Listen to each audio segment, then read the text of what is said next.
Kompetisi dan pameran fotografi DKI Jakarta diadakan kembali dengan tema Jakarta Baru. Total hadiah ratusan juta rupiah. Unggah foto-fotomu ke colorofjakarta.jakarta.go.id. Batas waktu pengiriman sampai dengan 31 Mei 2014. Info dan pendaftaran kunjungi www.jakarta.go.id.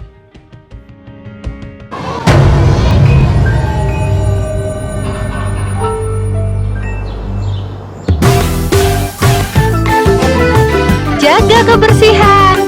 Hari gini buang sampah sembarangan. Udah tahu sampah biang masalah, buang sampah pada tempatnya lah. Iya ya, kalau bukan kita siapa lagi? Ayo kita buat Jakarta jadi bersih.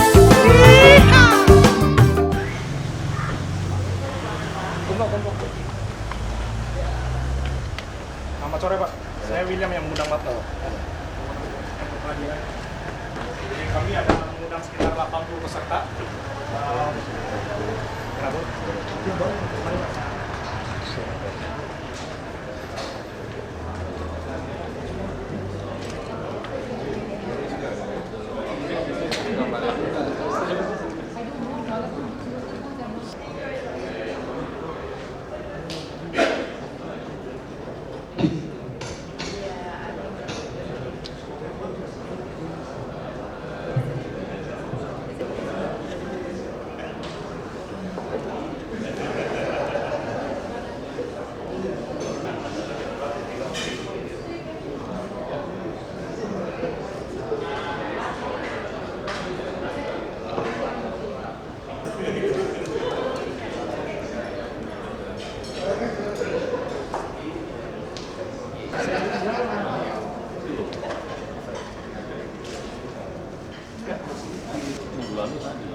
Sebenarnya juga ngobrol tapi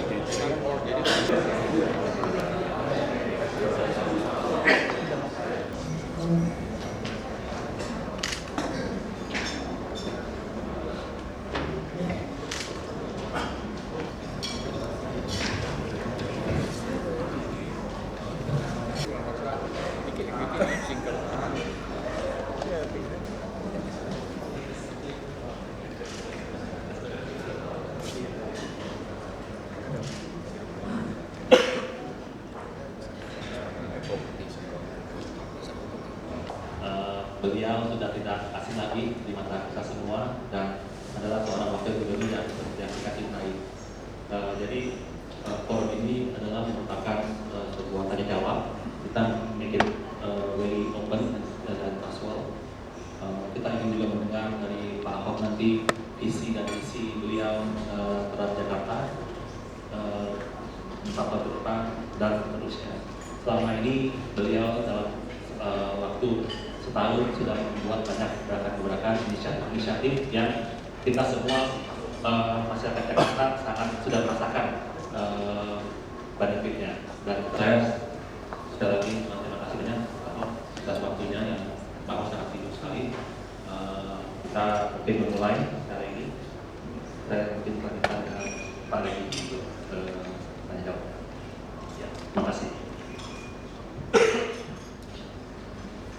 Terima kasih banyak atas kehadiran semuanya pada acara ini. Mungkin sedikit catatan pernah kita sampaikan ke Pak Ahok,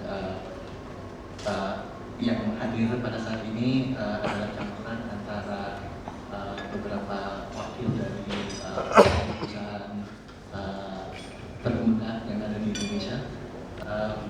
Semuanya sudah sangat familiar dengan gebrakan-gebrakan yang dilakukan oleh Pak Ahok, tapi mungkin juga mereka ingin tahu bagaimana caranya mereka bisa ikut membantu.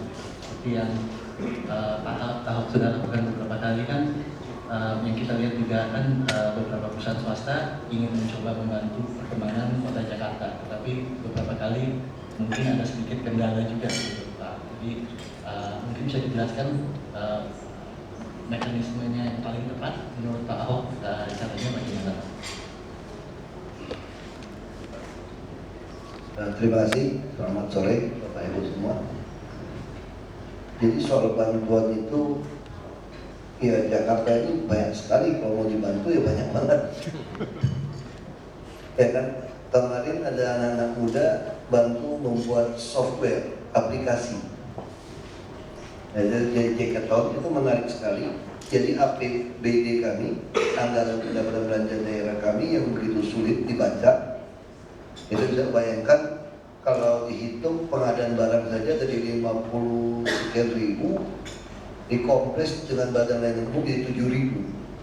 Dulu item itu sampai 62.000 kira-kira belanja barang itu. Bagaimana kita mau baca? Harusnya ada sebuah aplikasi yang bisa langsung kita ya lewat smartphone kita, Android atau iPhone kita, langsung tinggal ditanya saja kan, berapa sih habis beli gula pasir atau kopi di DKI Jakarta gitu loh, atau alat tulis kantornya habis berapa duit gitu kan. Begitu langsung bisa keluar 6 triliun kan, kaget gila gitu kan. Tapi itu terjadi memang, dan ada yang masing-masing SKPD beli. Nah ini anak-anak muda ini membuat aplikasinya. Lalu yang bus juga dia bikin. Nah, jadi dia bikin juga aplikasinya. Nah kami juga dibantu dari PBB misalnya, dari United Nations Women. Itu mungkin sudah pernah dengar safety pin, tapi Y ini diganti I. Jadi itu sangat menarik. Itu mirip-mirip waste.com. Tahu waste.com ya? Kalau yang sering bawa mobil sendiri. Saya pun sudah ajudan saya patokannya waste, bukan Dishub. Saya nggak percaya sama Dishub, saya percaya sama waste. Karena pengalaman Dishub, kalau saya tanya, kenapa sebelumnya Dishub selalu mengarahkan saya ke jalan yang lebar? Karena biar motor pengawalnya bisa masuk. Waste.com mengarahkan kita ke jalan-jalan tikus kan, yang penting cepat sampai. Yang penting kan waktunya. Terus kalau ditanya, macet Pak, saya tanya sama dia, kenapa macet? Jam berapa macet? Itu 2 jam yang lalu. Waze bilang nggak macet, kecepatan bisa 40 km per jam. Nah saya lebih percaya sama Waze. Nah saya dorong Dishub, tidak perlu lagi bikin sistem. Kamu tinggal gabungkan dengan waste.com saja, bisa tahu. Nah sekarang safety pin sama. Saya ingin sekali warga itu bisa melaporkan kepada saya di mana ada sampah, di mana ada toilet umum yang jelek, di mana ada jalan berlubang. Nah ini semua kita perlu. Si Dwi, oh sorry, lama nggak ketemu. Ini basement saya nih. Bayangin, nikah basementnya ini. Nah, ini yang kita lakukan sehingga dengan adanya safety pin ini nanti orang bisa tahu tingkat keamanannya berapa. Jadi kalau cewek atau anak-anak atau laki lewat satu daerah, dia merasa tidak aman, dia akan kirim. Nah buat saya, dan saya nggak monitor saja keamanan saya. Kalau daerah situ merah terus atau masuk ke gang merah terus, pasti ada preman-preman nongkrong di mulut gang nih. Sampai orang-orang pulang kerja merasa was-was. Nah kita kontrolnya gampang. Nah ini model-model bantuan itu sangat penting. Ada juga bantuan yang sangat mudah seperti apa? Seperti tadi pagi, para pengusaha Indonesia Tionghoa mengundang saya acara Imlek. Lalu dia tanya, kamu butuh apa? Saya lagi berantem sama DPRD nih. Karena DPRD pengen truk sampah itu dikelola swasta. Lalu kenapa sampah gak pernah beres bertahun-tahun? Karena swasta mengelola itu membayarnya dengan hitungan ton. Jadi kalau saya tanya, kenapa sungai ini masih penuh sampah? Jatah tonasenya sudah selesai kami angkut. Ini sampah masih banyak. Baru datang kiriman dari sungai. Capek nih udah kayak gitu, udah capek gitu kan. Terus kenapa sampai habis? Jadi semua swasta berusaha sampah diangkut. Lalu saya pelajari, waduh gila saya bilang. Tahu kenapa gilanya? Satu sampah dibayar 3 kali. Gimana cara bayar 3 kalinya? Sampah disapu dari dinas taman dimasukin ke dalam got gitu. Biar gampang dibuang aja kan, dia malas ngangkut, malas pikul, dia buangnya ke sungai. Lalu PU buang sampah sungai. Dia nggak pernah mengeruk lumpur, ngeruk sampahnya saja. Habis ngeruk sampah dia taruh ke atas. Dinas kebersihan ngambil sampah itu bawa ke Bantar Gebang. Jadi itu kita pun tidak tahu kalau dia lagi bermain, ini sampah ditaruh lagi di tempat swasta. Dia nggak mau ke Bantar Gebang, si swasta kayak itu ya teman semua nih. Jusito teman kuliah S2. Teman. Jadi ini semua kita lakukan sampah seperti ini. Kita bayarnya setengah mati. Makanya saya katakan saya stop saja.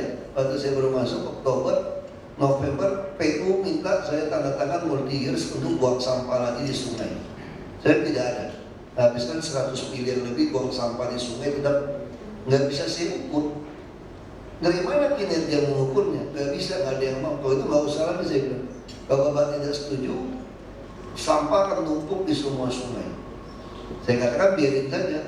Ya terjadilah di Jakarta Pos, Kompas keluar itu penuh sampah. Bapak Ibu udah lupa kan? Nah itulah orang politik, saya nggak peduli. Oh saya dipilih lagi kan 2017, kenapa pusing? Nanti juga lupa. Ya biarin aja. Biar numpuk. Nah saya beli alat berat, tungguin aja. Itu Manggarai, 30-40 tahun terowongannya nggak pernah digali. Pak Jokowi sampai duduk termenung, lihat itu sampah datang terus. Ya tungguin aja alat berat satu, yang longkam, kenapa pusing?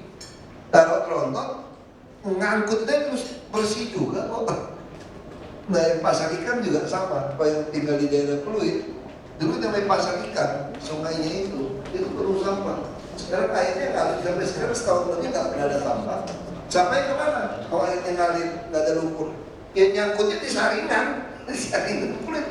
Itu logika. Kalau dia lumpur, nah itu selesai. Dan kemarin kebersihan saya cerita, kebersihannya kotor mesti swasta. Dan saya tidak mau. Kalau swasta saya mau dengan catatan sistem bersih satu wilayah. Anda harus hitung butuh tenaga kerja berapa ton sampah di situ. Saya tahunya bersih, saya tidak mau ton. Karena itu sudah 30-40 tahun main sampah. Karena lebih pintar daripada saya, tidak mau dan ini. Kalau tidak mau saya putus kontrak semua. Ya sampah di mana-mana, beli truknya sendiri, beli alat sendiri. Nah ini nggak tahu sengaja salah masuknya atau gimana, tidak ada anggaran. Nah lalu saya cerita kepada para pengusaha itu, mereka sepakat kumpul-kumpul, ya jangan nodong lah. Saya kira nggak nodong untuk bang, nanti pada kabur masalahnya. Kalau pengusaha beda, kan duduk makan kan ada gengsi-gengsian kan. Saya 3, kamu berapa? Kamu kan lebih kaya dari saya, masa lu kasih 1, malu-malu 2 aja. Ya iya supaya ikut 3, ya 2, gitu. Ya dapat 53. Dari pagi waktu setelah terima, dia naik lagi. Kayaknya mahal nih kita nih, cuma kasih 53. Kamu butuh berapa? Ya 700 sampai 800.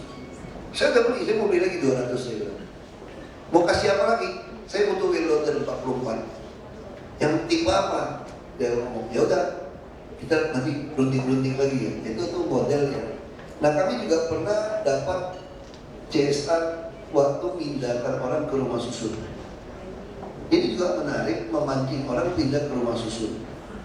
Kami sediakan full furnish, TV, ada meja makan, ya kira-kira satu unit itu 6 juta. Banyak juga yang mau sumbang itu. Dia ngantar sendiri, dia kumpulin, dia nyumbang. Jadi satu unit yang 6 juta, ya dia sumbang. Nanti dia diundi.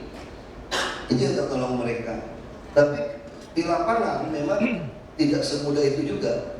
Yang nyolong jual ke orang lain ada juga. Nah mereka ini membuat satu sistem lagi, dia sewakan lagi ke sistem satu KTP. Nah saya targetkan Juni ini selesai. Nah, jadi ada banyak hal untuk bantu atau membuat bantu software macam-macam yang Bapak Ibu bisa lihat. Misalnya contoh sekarang Dinas Tata Ruang, saya lagi minta bantuan dari yang beberapa LSM juga untuk masuk. Itu juga ada Bank Dunia, ada Asian Development Bank, ada USAID, AUSAID, dia bantu untuk analisa. Nah saya juga pernah dapat bantuan analisa untuk menghitung pelayanan di puskesmas. Bagaimana pelayanan obat, dia standar pelayanan minimumnya berapa menit. Itu dia kirim orang tungguin. Nah jadi macam-macam. Nah saya tidak tahu mana yang orang suka mau kasih. Tapi semua kami buat sangat transparan. Kami sangat percaya kalau mau dapat kepercayaan orang itu faktor utama adalah transparansi. Itu aja saya pikir. Banyak hal bisa dilakukan di DKI. Termasuk misalnya contoh, kalau Bapak Ibu punya hotel, restoran, tempat hiburan, ya pasangin tuh mesin yang bisa online sistem itu. Banyak yang nggak mau pasang. Dari kajian Asian Development Bank, 80% tidak bayar. Tidak bayar pajak ini. Namplang main sama oknum-oknum di lapangan. Rasa tidak cukup orang. Nah, kami juga lagi mau launching program bus tingkat gratis. Kami perkirakan salah satu solusi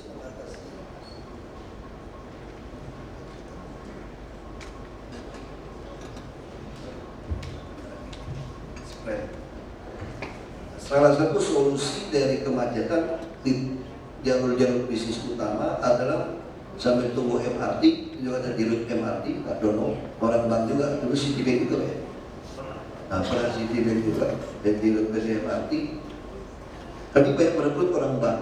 PT Transportasi Jakarta juga dari orang bank. Ini ide semua dari Pak Jonan. Ini rata-rata Pak Jonan, kereta api. Nah, orang bank lebih ngerti servis. Nah, kami lagi berpikir bagaimana Jakarta disediakan bus tingkat gratis di jalur-jalur utama.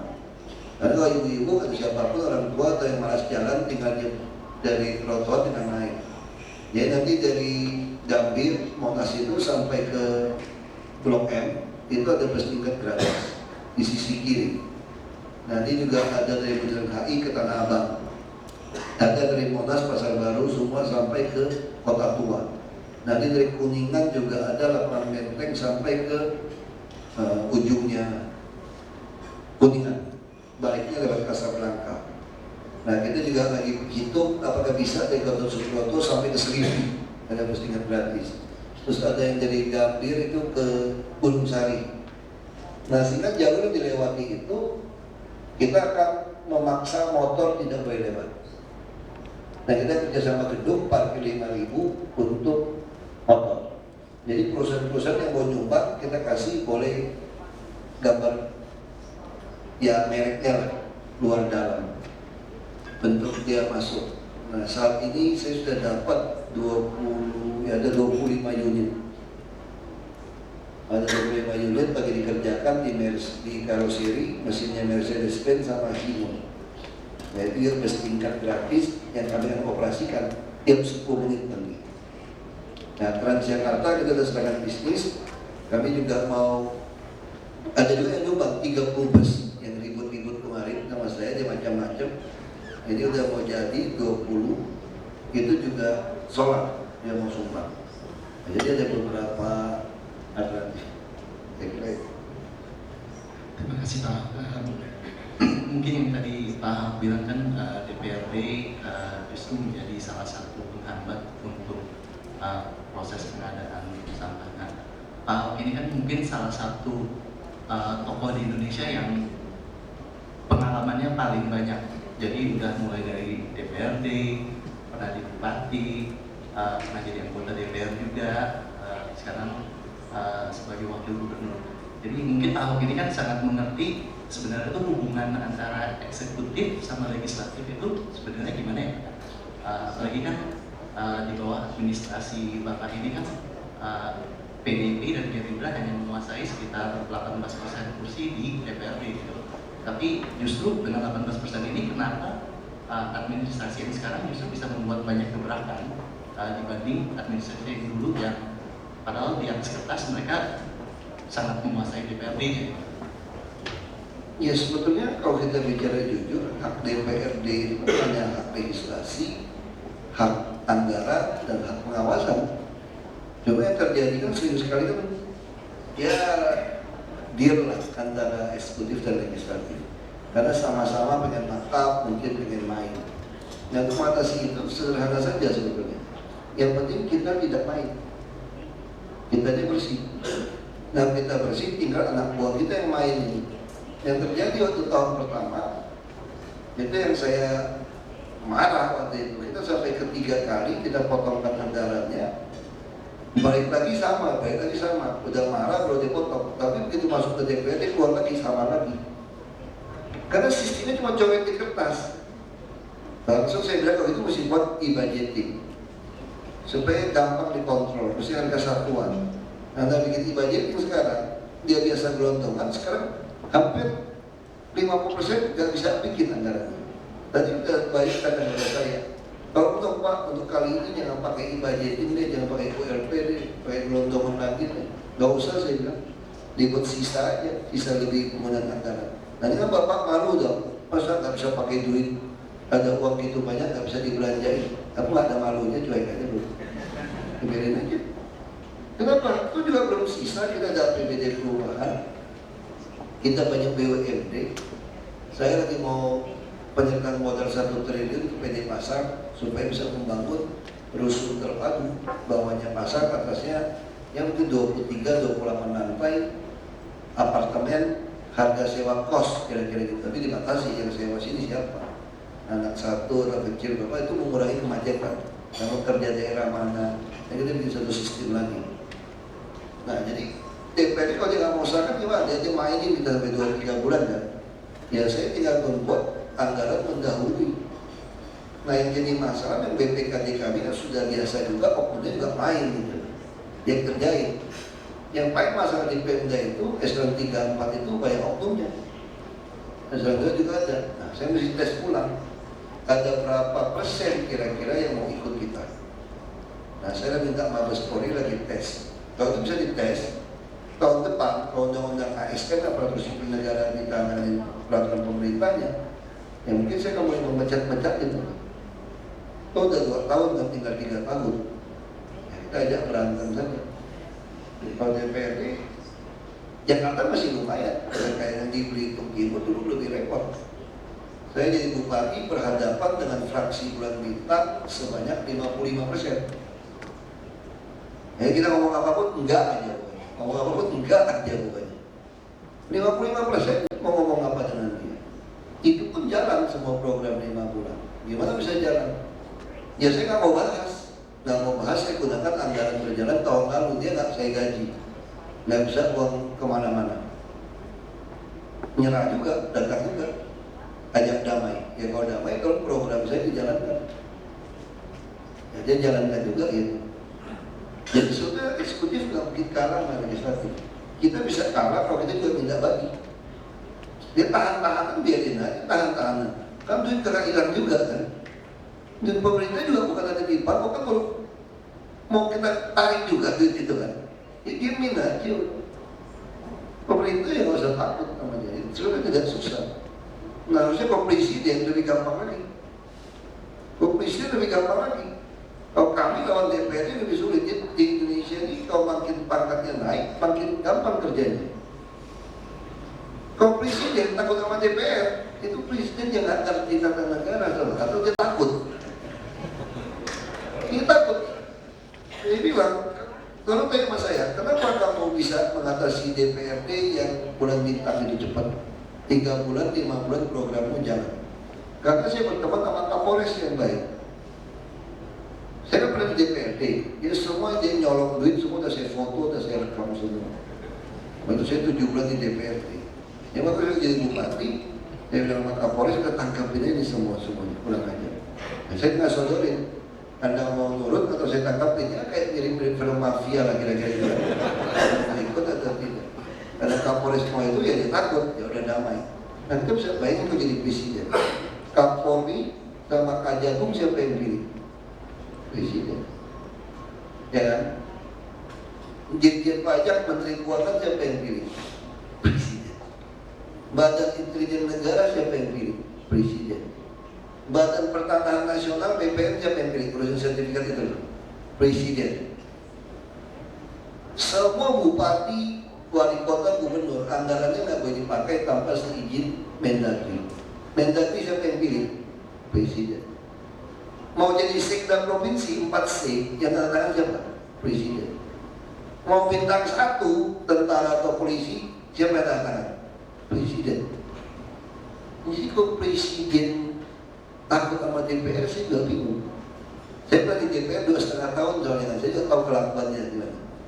Cara bagi duitnya pun saya tahu juga. Saya tahu isu-isu seperti apa.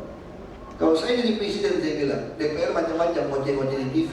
Oh gampang, panggil kepala BIN, kalau dicek simpanannya di mana, anaknya sekolah di mana, naik mobil apa, istrinya pakai tas apa, rumahnya di mana, mobil apa.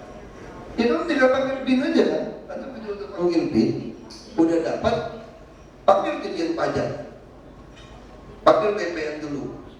Coba cek keluarga dia, pembantu dia, saudara dia, namanya ini semua, cek ada tanah di mana, ada apartemen, ada rumah di mana.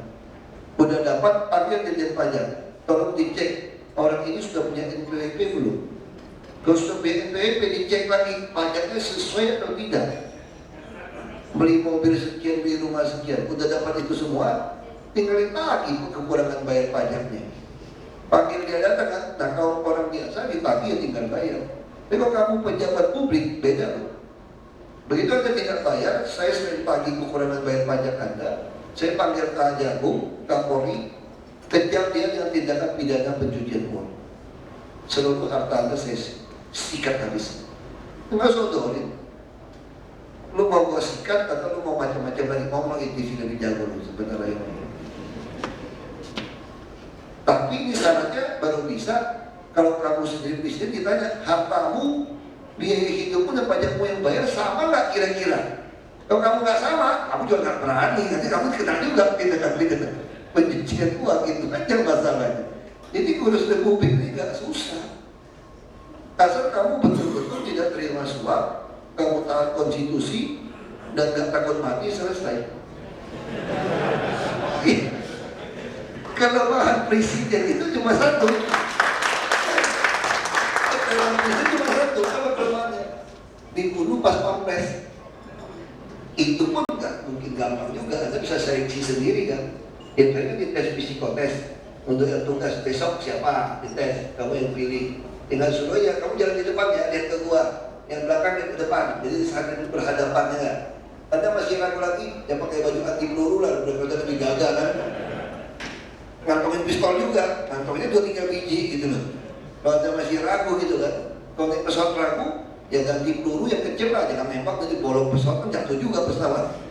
Jadi nggak gampang juga untuk presiden. Mobilnya platnya sama, mobil sama ada 2. Anda mau tembak yang mana? Kalau Anda ragu, kira-kira ya pindah ya naik mobil yang lain. Jadi memang nggak gampang. Ini presiden Indonesia itu salah satu presiden yang paling powerful. Dia atas itu nggak ada yang susah sebetulnya. Kami susah kan orang pikir, masih susah.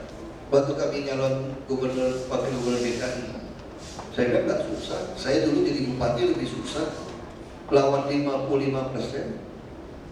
Dan kalau dihitung lawan 95%, jalan aja. Apalagi Jakarta. Jakarta kan enak, medianya banyak. Kita ngomong aja terus, biarin aja, beda stres. Kita evaluasi itu gampang. Kamu mau tahu kebijakan kamu salah atau benar, terus kamu melawan DPRD didukung atau tidak, gampang. Kamu bantai DPRD ngoceh di media. Berarti juga ngoceh kan? Nah malam tinggal sudah seperti itu, tolong dicek komentar itu dari sekian ratus itu bela kita berapa, bela dia berapa. Kan ada komentar kan, komen kan ada komentar tuh. Wah Pak, yang nyela Bapak nggak sampai 10%. Wah, berarti 90 udah oke kan? Terus cek lagi yang 10% gitu. Misalnya ada 30 nama, cek lagi IP-nya sama nggak? IP-nya sama, berarti satu orang yang nggak balas. Ya udah jalanin aja. Jadi nggak susah. Saya juga ada pertanyaan Pak Ahok. Memang Pak Ahok banyak sekali ide-ide reformis yang sangat baik untuk Jakarta. Kalau Pak Ahok melihat kesiapan timnya Pak Ahok di bawah Pak Ahok itu bagaimana Pak? Supaya satu jalan dalam hal tujuan. Tadi kan Pak Ahok ada bilang kadang-kadang ada tim yang masih main atau gimana? Gimana? Kalau saya di Belitung Timur jadi bupati waktu itu ketemu 10 orang, 8 orang di bawah saya tingkat sekolahnya. Yang S2 sama saya, ya 2 kayak universitas saya lebih bagus gitu sebagai itu ya. Kalau di Jakarta ketemu 10 orang, 8 orang lebih pintar dari kita. Pendidikan di atas kita. Kajian masalah lengkap di Jakarta. Kajian solusi juga lengkap. Di Belitung nggak ada. Nggak ada kajian. SDM PNS di sini pinter-pinter, karena bisa kuliah lagi deh. Inggrisnya bagus-bagus. baca buku lebih pintar dia analisa. Nah ini kan persoalan saraf takutnya aja kita ukur gitu. Kalau dia udah terlalu kaya, kalau dia udah punya deposito 20-30 miliar, dia nggak takut sama Anda. Bunganya cukup lebih gede gaji dia. Dia di situ cuma pengen nilep-nilep aja kan. Kalau nggak ada nilep dia nggak semangat kerjanya karena udah gaji. Nah tapi kan ada juga orang yang memang kalau dia nggak kerja gajinya masalah. Nah tentu kita sekarang mulai merancang menaikkan penghasilan. Kalau guru di DKI rata-rata sudah 11-12 juta. Kami menghabiskan 7 triliun untuk bayar gaji guru. Itu yang dibangga-banggain dari Bang Yos dulu. Ini masalah sekarang. Di tes 2/3 nilainya nggak sampai 50. Repot juga kan? Baik komite membayar guru les. Nah kami mau perbaiki. Bukan hanya guru yang dikasih, tapi yang pelayanan terpadu satu pintu. Nanti semua kantor lurah camat kami ubah seperti perbankan. Nah sekarang ada lagi pakai loket-loket ngintip kayak penjara itu nggak ada lagi tuh. Nah semua kayak bank terbuka. Nah kami lagi tes orangnya ditaruh di situ. Nanti kalau bapak ibu pengen urusan apapun di DKI datang di kantor lurah, kantor camat terdekat, infrastruktur sudah siap, fiber optik sudah sampai di kelurahan. Nah kita harap Juni bisa kita mulai launching, pasti masih ada kacau-kacau masih ada. Kita coba tempatkan orang-orang ini. Kami ada 267 kantor lurah dan 44 kantor camat. Jadi 414. Jadi kalau bank itu BCA berapa ya camat seluruh Indonesia? 300 atau 500 ya? Lebih. Ini kalau di rasanya juga tak mungkin lebih juga. Kalau dia tiap kabupaten satu kota aja 450. Tiap kabupaten kota ada. Ini di Jakarta saja 300 lebih. Kalau semua kantor kami pakai ada 500 lebih. 540-an kantor. Nah kami akan buat semua kantor ini menjadi kantor pelayanan terpadu satu pintu. Yang udah online sistem 60%, 40 belum. Lalu 40 itu gimana? Petugas PTSP itu adalah calo kira-kira gitu. Dia tuh biro jasa. Nah tinggal tanya butuh surat apa, berapa hari bisa selesai. Biar dia pusing jangan kita. Karena kita surat di DKI itu kita yang pusing kan. Ke situ pusing kita. Mau bayar pajak kita saja. Pernah kasus Bank ANZ. Dia mau bayar pajak iklan dari logo banknya saja. Mau bayar nggak bisa. Berapa saya mesti bayar? Nggak tahu, kurang aja lah. Loh saya mesti bayar berapa? Ke kantor biro iklan saja. Nanti bayar ke dia, berbayar ke saya, kurang aja lah. Kenapa nggak mau bikin sistem online? Nah jadi kita mau rubah sistem ini, kita harapkan 2015 awal sudah bisa jalan dengan baik. Kita mau try uji coba 6 bulan ini. Nah pasti berantem. Nanti pasti berantem antara pengikut yang mau kerja benar, gaji benar, dengan yang sudah deposito tinggi tadi kan. Nanti kan pasti dia akan minta surat kepada mereka. Nah kalau dia berhasil dapat poin, dapat uang. Kalau dia nggak berhasil dapat uang juga, asal dia tulis. Kamu email ke dia, sistem kamu, kita kan baca yang ada online, kita baca sistemnya. Berapa lama kamu dimainkan dari si dinas yang satu itu? Kalau kamu bisa tulis dengan baik, siapa yang mainkan, Anda tidak dapat bonus Anda. Tapi yang mainkan itu saya cabut bonusnya. 2 kali pecat aja udah. Dia juga tak butuh kerja kok. Dia udah punya duit banyak, makanya dia berani menantang kita kan. Dia berani nuntut kita, macam-macam di DKI. Nah, tapi saya yakin masih ada 60% yang oke, yang takut dipecat. Nah, saya sudah ketemu beberapa kepala dinas, sudah ketemu sama saya. Kalau kita marah-marah, dia bilang sama saya begini, Bapak jangan khawatir Pak. Yang mau ikut Bapak ini masih banyak di DKI Pak. Cuma kita nggak pernah tahu mereka, nggak pernah dites. Makanya saya mau suruh tes ulang semua. Yang dari 3B semua, saya mau lihat potensi seperti apa. Yang dibutuhkan apa? Nggak perlu pintar, kok tes sudah pintar-pintar semua. Dia punya hati mau berubah. Kalau dia nggak punya hati mau berubah, kita pecat-pecatin aja. Dia tadi pegawai kurang, gampang. Kalau gaji itu gede, buka aja mutasi dari seluruh Indonesia. Pasti dia pindah kan, mutasi. Anaknya segala macam. Nah kalau enggak, ya nggak tahu presidennya siapa. Ya Pak Prabowo juga bos partai saya, Pak Jokowi juga bos DKI. Nah, undang-undang ASN kami boleh merekrut swasta menjadi kepala dinas asal seizin presiden. Nah, ini juga CSK yang bisa Bapak Ibu bantu saya juga. Ya nanti Bapak Ibu sambil kerja bisnis nyambi jadi kepala dinas, kamu juga jadi kan? Kapan lagi bisa marah-marahin orang, pecat-pecat orangnya kan? Tidak bisa nyambi itu. Kita bikin seleksi promosi terbuka untuk merekrut orang luar, gitu kan? Pak Munadi juga, ya dia jadi kepala dinas, malam dia rapat detin gitu kan? Boleh kan? Nah, ini kita buka lamaran seperti itu. Nah, ini manajemen aja. Jadi saya nggak khawatir. Nah, gimana cara menarik mereka untuk ikut? Ya itu tadi. Kalau kepalanya lurus, bawahnya tidak berani, tidak lurus. Nah, kalau kita nggak terima, dia juga malu kan. Sekarang dia nggak berani datangnya siang. Saya 7:30 udah di kantor. Kalau nggak ada undangan-undangan keluar begini, saya sampai jam 8, jam 9 baru pulang. Dan apa terus? Dan mereka lihat saya, semua bisa ikut. Makan siang pun ketemu orang. Nyambung terus, ngomong terus. Ya Anda kalau mau nyerang saya tunjukin saya kerja lebih baik, lebih rajin, tidak terima suap, saya buka semua gaji saya. Ya Anda nggak ada celah, gampang saya katakan aku nggak takut mati. Sebab kalau takut mati juga tetap mati kan ya, apa yang takut gitu. Kalau kita takut mati nggak jadi mati ya saya mau takut, mas aja nggak bisa takut juga. Ya udah nggak usah takut kira-kira gitu. Jadi dia ikut bayar yang itu baik. Dengan komentar baik. Kalau nggak bayar ketawa dulu. Nah office boy, cleaning service, baik semua. Nah dulu kan kita nggak boleh nggak boleh perhatiin, nggak bisa ngomong. Kalau kita ketemu saya nggak ada ganti pegawai satu pun di lantai saya. Yang nyiapin makan minum saya itu tetap orang yang sama semua. Kasih saya makan minum apa, aku makan minum aja bukan. Semua oke aja. Udah 1,5 tahun masih hidup kan gitu kan, masih oke dong aja kan. Nanti minimal 1,5 tahun lewat dengan baik gitu.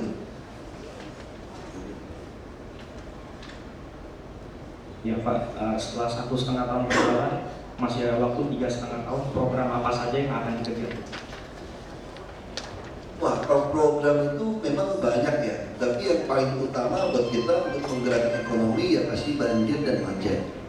Mereka ini membuat banyak waduk, kita bangun banyak normalisasi sungai, memasang pompa-pompa baru, seat pile lagi yang bolong-bolong, nah, termasuk membuat jalan inspeksi. Jadi Belanda merancang Jakarta ini bagus sekali sebetulnya. 12 sungai utama itu semua kiri kanan ada jalan inspeksi 10 meter, ada yang 15 meter kiri kanan. Lalu 800 lebih saluran di antara sungai itu ada pintu airnya dan ada jalan inspeksinya juga 7,5 meter. Jadi di antara seluruh sungai yang ada di Jakarta ini, bagi airnya itu bisa diatur dengan pintu-pintu air. Tapi apa yang terjadi di kita? Begitu kemarau, buang sampah terus buang puing-puing. Habis puing-puing saya dibikin warteg semua, bikin rumah. Jadi semua sungai saluran kita semua penuh dengan rumah. Masih nggak cukup ya, kayak pola apa ya? Ini perumahan extension ini. Belakang sungai dibuang-buang sampah ke belakang rumah. Kemarau jadi daratan, dia pasang kain, dia sewain kamar di belakang rumah. Jadi sungai 50-60 meter bisa tinggal 10 meter, 7,5 meter. Itu kondisi di Jakarta. Jadi kami terpaksa harus menggusur mereka. Nah menggusur mereka kita butuh waktu. Menggusur mereka bagaimana? Sediakan rumah susun. Nah yang tidak punya KTP DKI ya kasih saja uang untuk uang sewa pulang kampung aja kamu. Sewa tempat lain. Nah kita sikat. Kalau yang tinggal di Sunter kita lihat kali Sentil sekarang kan, kiri kanannya. Nanti yang di Tugu Tani ini kita bisa tembus sampai Raden Saleh. Belakang PGI, rumah sakit PGI Cikini itu. Nah yang Pasar Ikan juga kita orang-orang tua sudah tahu, samping Mazda belok semua sudah tahu. Nah kami lagi rencanakan dari Manggarai lewatin Banjir Kanal Barat sampai ke Panendah Kapuk. itu ada hampir 65 km, sisi kiri kanan bisa 100 km lebih. Jadi kami yakin kalau semua sungai itu ada jalan inspeksi, maka perawatan, pengerukan mudah. Dan itu juga jadi jalur alternatif, jalan tikus. Kalau macet pasti West.com kasih tahu lewat jalan ini, kita pun kalau dikasih tahu ikutin aja udah, beriman aja. Kadang-kadang di portal itu kurang data aja sebetulnya. Itu kurang data, bahkan belum pernah lewat dari situ. Tapi dengan cara itu kita akan menambah rasio jalan. Tapi tetap saja penambahan kendaraan tidak bisa dicegah. Baik kami, begitu ada bus, kami akan membuat surat seluruh SPBU di DKI tidak boleh lagi menjual BBM subsidi. Anda kalau punya duit silakan naik bus, karena bus kita siapkan dengan baik dan terus bikin bus. Kalau sekarang koridor 1 dari Blok M sampai ke Kota Tua udah hampir 1,5 menit ada bus Transjakarta. Hanya masalah macet di Bundaran HI karena ada MRT lagi kerja, kita belum maksa. Jadi kita mau bikin semacam yellow box atau yellow line. Kalau kamu macet, kamu injak itu, kita mau tilang. Nah kita udah minta polisi bantu berapa kali, tilangnya tilang biru saja. Di Jakarta sudah ada penertiban. Kalau ada penertiban pasti susah. Nah kalau dua itu dengan tambahan lusut, kami harap yang namanya kemacetan rumah kumuh bisa selesai. Tentu kita butuh 10 tahun kira-kira menyelesaikan rumah-rumah kumuh itu di lebih tanah. Kami juga perlu membeli banyak rumah-rumah di kawasan yang kumuh, membangun ruang terbuka hijau. Jadi kita ada perintahkan di tiap RW yang kumuh, cari saja siapa yang mau jual tanah, mau 100, mau 200, kumpulkan saja atas satu petak bisa 500 atau 1000 meter persegi, bikin taman bermain, ramah anak, ramah lansia yang interaktif. Dan PKL kami akan masukkan ke taman untuk dagang dan trotoar. Ini berlawanan dengan Perda. Kenapa? Perdanya yang ngaco. PKL ya pasti mau cari orang yang ramai. Mana ada orang ramai cari PKL? Emangnya ke Carrefour kalau kita mau datang gitu kan? Nah, trotoar boleh nggak? Jadi luar negeri juga trotoar boleh dipakai. Kalau kita nggak usah jauh-jauh ke Singapura, kalau kita suka makan es potong itu di tempat koncat kan kita tuh kan nongkrong-nongkrongnya, nunggu istri belanja lama, nongkrong situ beli es potong, itu kan PKL itu. Jadi jaga kebersihannya di Vietnam juga semua sama. Itu nggak usah bandingin. Prancis juga sama. Katanya kalau pernah ke sana lihatnya. Sama, di trotoarnya boleh. Asal ada atur. Sehingga dengan jalan ini, kalau tidak, sekarang kita pakai taktik memasukkan mereka ke pasar. Nah bisa, Anda masukkan yang kosong, isi lagi. Nah sekarang kita mesti, biar kamu isi, kamu tungguin di situ jaga. Kita atur, supaya orang lain nggak masuk. Nah ini kami yakin kalau ada tempat usaha seperti ini, ada rumah susun, orang-orang yang, terus ada taman yang baik, orang-orang yang tinggal di rumah yang sangat sempit, ada satu kelurahan yang 1 meter persegi, ditinggalin populasi 17 orang, dan dia tidur sipil. Nah itu yang ingin kita mulai menata mereka. Kami yakin tindakan kriminal juga akan turun. Kartu Jakarta Sehat sudah berlaku. Kita terus mensosialisasikan BPJS Kesehatan. Ini target kami dari sisi kesehatan. Kalau Anda bayar 59.500 saja per bulan, Anda sudah bisa dapat K1. Nah apa beda asuransi BPJS ini dengan Jaminan Kesehatan Nasional dengan swasta? Kalau swasta kita lagi sakit mau nggak dia jual asuransinya? Nah mau. Kita merasakan sembuh, mau nggak dia jual? Mau. Tapi dengan catatan, kalau 3 tahun, 5 tahun penyakit yang sama tidak ditanggung, kira-kira gitu kan, ada pasalnya. Tapi kalau yang swasta tidak, kayak yang kami tidak. Anda lagi cuci darah pun sekarang tidak tahan lagi. Anda beli saja BPJS Mandiri. Kalau 59.500 terlalu berat, beli 25.000 yang kelas 3. Maka Anda begitu keluar kartu sudah ditanggung. Asal mau masuk lewat puskesmas dan dirujuk di rumah sakit yang kelas 3. Nanti kalau orang mampu nggak mau kelas 3, 1 kamar 10 ranjang. Begitu bangun tidur besok, kemana yang sebelah? Sudah pulang ke akhirat terus, gitu kan? Atau kalau dia nggak pulang, dia ngarang terang-terang stres juga kita gitu. Jadi orang nggak mau. Utang pun dia biasanya utang gitu. Nah itu cara seleksi. Lalu kami bentuk rayonisasi.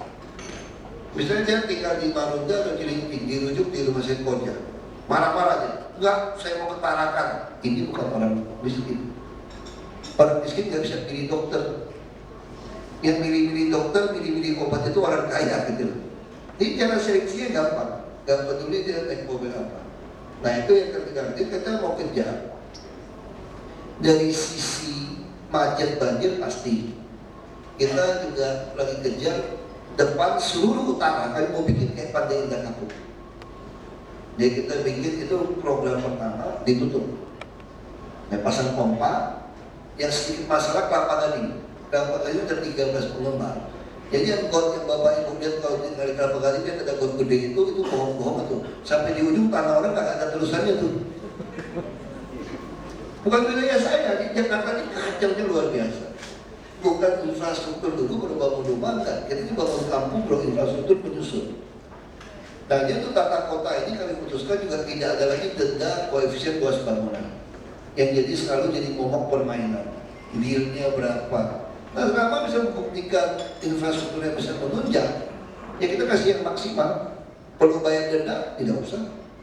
Toh nanti BPHT, PBB-nya Bapak Ibu multiple efek dari properti juga menggerakkan ekonomi, membuat pertumbuhan ekonomi, menyerap tenaga kerja. Kenapa kita mesti pusing?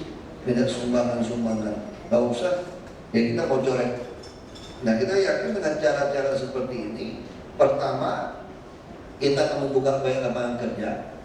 Misalnya contoh paling jelas, kita akan membuat Pekan Raya Jakarta Monas yang cuma 6 hari. Kita akan menyeleksi 2.600 orang untuk gratis jualan di sana. Nah 2.600 orang ini dari mana? Itu kan seleksinya yang terbaik, makanan terbaik, produk kreatif terbaik, sehingga orang pengusaha kecil menengah yang idealis ini bisa mendapatkan tempat untuk pameran, showcase-nya ada. Nah kami yakin kalau satu generasi, dua generasi tinggal di rumah susun, ada kartu Jakarta Pintar. Kartu Jakarta Pintar yang belum cukup, hanya 280 ribu. Survei kami harusnya untuk SMA itu harusnya 600 sampai 800 ribu. Orang miskin tombok nggak sanggup. Nah kalau itu bisa suntik seperti itu dengan yang dapat yang tepat, kami lagi bikin sistem lagi. Masa satu generasi, dua generasi tidak berubah. Nah kenapa kami melakukan seperti ini? Kami yakin 2015 akan memasuki AFTA, Perdagangan Bebas Asia Tenggara ini. Orang dari luar Thailand semua boleh datang. Jadi wawancara dari orang TV Thailand. Saya pikir kita nggak pernah takut.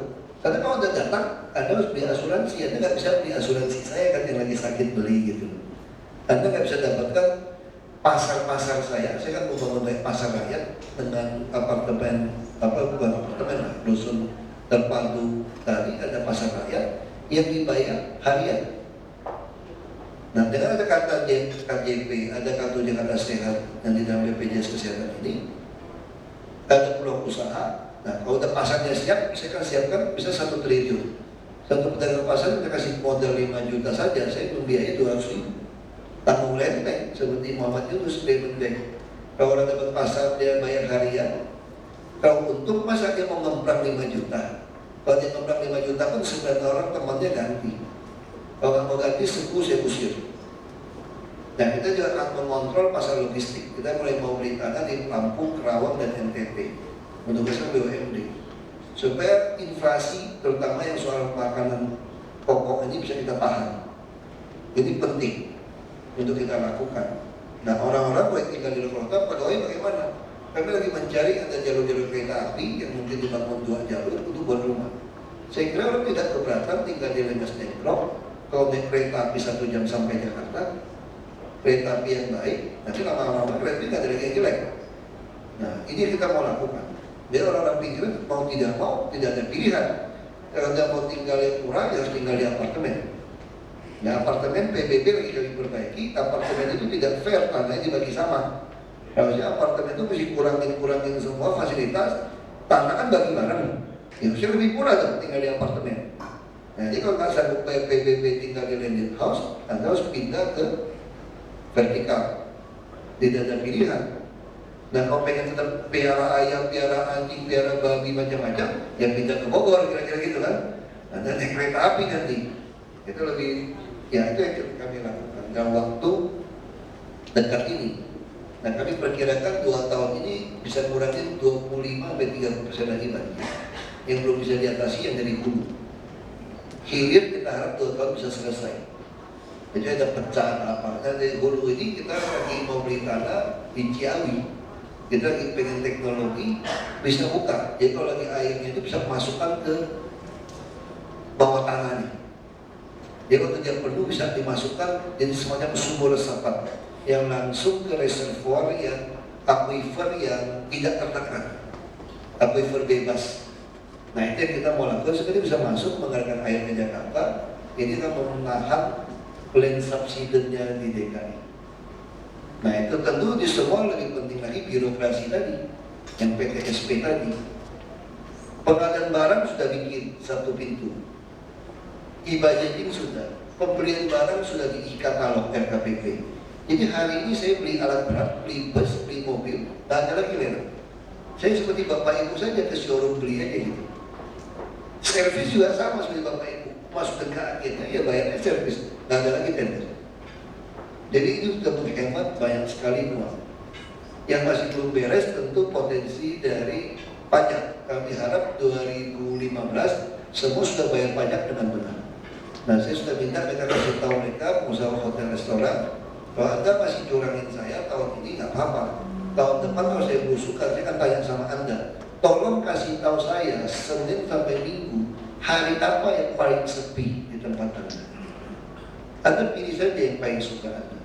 Lalu saya akan tungguin seharian di situ, aku isengin aja, jadi sejenis.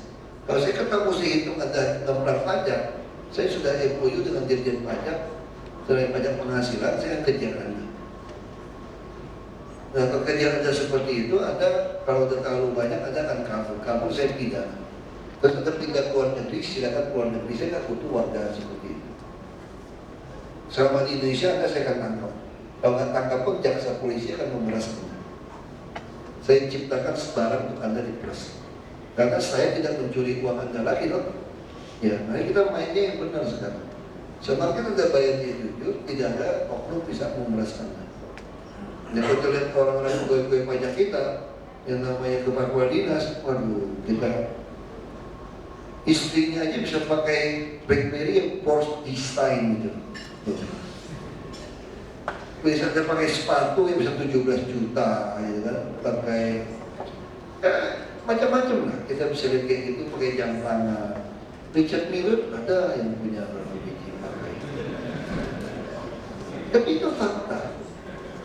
Iya, tapi itu pakai uang bangsa 450 juta main jam tangan banyak. Ya itu masalah di situ. Tapi ya nggak apa-apa, kita terus jalanin. Jadi program kami yang paling utama ya itu tadi, kalau dipilih dan kalau dirumuskan satu kata gimana? Ya kami mau membuat penuh otak, perut dan dompet warga DKI. Jadi target kami adalah manusia. Semua yang saya ceritakan tadi itu hanyalah ekses dari ketika saya mau membuat penuh otak, perut dan dompet. Kalau otaknya penuh, kepalanya penuh, artinya ya dia sekolah, sisi rohani, budaya, seni, semua lengkap. Perut penuh berarti bisa makan, kenyang, sehat. Dompet penuh ya daya beli, bisa tabung, bisa investasi macam-macam. Nah saya kira itu yang akan kami lakukan. Mungkin sebentar kita akan membuka sesi tanya jawab. Tapi sebelumnya Pak Ahok, saya ini ada pertanyaan titipan dari istri saya yang ketemu Pak Ahok, dia bilang ya, wah tolong kasih tahu Pak Ahok kalau she is one of your biggest fan gitu Pak. Dan terus terang ya itu, saya kadang-kadang gini juga Pak, soalnya kadang-kadang saya lihat istri saya depan komputer, depan ini lagi nonton YouTube, serius, terus kadang-kadang ketawa, terus kadang-kadang serius lagi, terus saya lihat dia lagi nonton apa, ya nontonnya lagi nonton Pak Ahok gitu. Padahal istri saya tuh dia jarang banget nonton YouTube gitu Pak, jadi itu merupakan suatu hal yang terus terang bikin saya gitu sih Pak. Tapi ini istri saya dia mau nanya, apakah benar ayahnya Pak Ahok tuh pernah meminjam uang untuk bantuin orang gitu Pak? Dan kalau itu menurut saya agak gila gitu Pak kalau itu benar. Bapak saya ini memang meninggalkan hutang yang banyak. Jadi saya waktu mulai kerja itu, om saya bilang kamu ini masa depan suram. Kenapa? Karena saya ditagih orang cek giro yang bapak saya tanda tangan. Jadi kalau bapak saya kok pinjam duit itu tanggalnya dimundurin gitu. Ngambil cash tanggalnya dimundurin. Sampai ke bank nggak ada duit, tapi orang bank baik hati, nggak pernah lapor ke BI blacklist. Kalau nggak ada duit dia bilang belum ada duitnya. Begitu duit sampai semua orang nyogok orang bank tuh kasih tahu kapan ada dapat duit gitu loh. Karena masing-masing mau cepet-cepetan masukin ceknya ke bank. Jadi waktu bapak saya mau meninggal, saya nggak sengaja ketemu kasus itu. Ada Razak Ali, orang P3, dia tinggal di ujung kampung. Saya pakai Toyota Kijang backup dulu. Kalau sana kan nggak ada ATM bengkel. Jadi kalau pakai mobil itu sampai ban kipas putus baru beli gitu. Kita nggak ngerti servis, ajarnya terus orang tambang. Pas di ujung itu putus ban kipasnya. Panas dong langsung kan temperatur semua naik. Ya udah mati mana sekarang udah ajarin kalau temperatur naik jangan langsung matiin mesin. Biarin buka baru isi pelan-pelan udah diajarin itu. Nah itu diajarin lah semua. Waktu saya jalan kaki ke ujung kampung, nah ketemu lah kayak Razak ini, namanya Razak Ali yang meninggal, orang P3. Begitu saya masuk, dia yang cerita.